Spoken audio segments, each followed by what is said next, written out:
কি সুন্দর না? পিকচারগুলোকে দেখে অবশ্যই মাশাআল্লাহ বলবেন। চলেন আজকে আপনাদের সাথে এই ব্রাউনি বেজের লাভা কেকটির রেসিপি শেয়ার করি। তো এখানে প্রথমে হচ্ছে আমি বাটার নিয়ে নিয়েছি আর 100 গ্রামের মতো, আর সাথে নিয়ে নিব নাটেলা 150 গ্রামের মতো।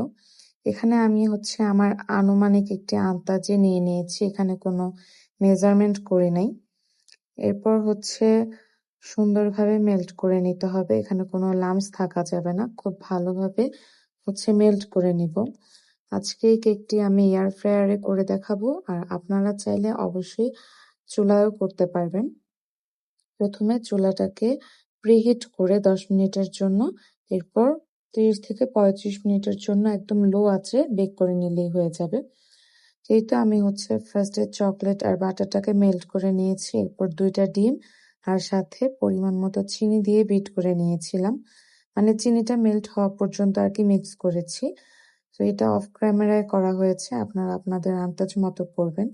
মিক্স করার পর এখানে হচ্ছে প্রায় 20 গ্রামের মতো কোকো পাউডার আর 100 গ্রামের মতো হচ্ছে ময়দা নিয়ে মিক্স করে নিব। এই তো এখানে কোনো রকম মেজারমেন্ট স্কেল লাগবে না, আর ভালোভাবে মিক্স করার জন্য আমি এখানে একটু কফি ইউজ করেছি, সামান্য একটু গরম থাকবে। এখানে হচ্ছে নর্মাল একটা কোকো পাউডার ইউজ করেছি হার্শিসের, আপনারা যে কোনোটা ইউজ করতে পারেন। এই তো আমি একটা কাচের বাটিতে নিয়ে নিলাম, এখানে আপনারা উপরে একটু চকলেটি করার জন্য চকলেট ইউজ করতে পারেন, না দিলেও হবে। এরপর আমি 10 মিনিটের জন্য প্রিহিট করে 30 মিনিটের মতো বেক করে নিব 180 ডিগ্রি সেলসিয়াসে। এই যে বেক করার পরে কিছুটা ঠান্ডা হলে হচ্ছে কেটে নিব, আপনারা চাইলে গরম গরমও কাটতে পারেন, তবে আমি একটু সামান্য ঠান্ডা করে নিয়েছি। দেখেন কতটা লোভনীয় লাগছে মাশাআল্লাহ।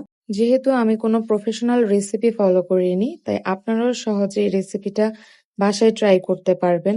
আল্লাহ হাফেজ।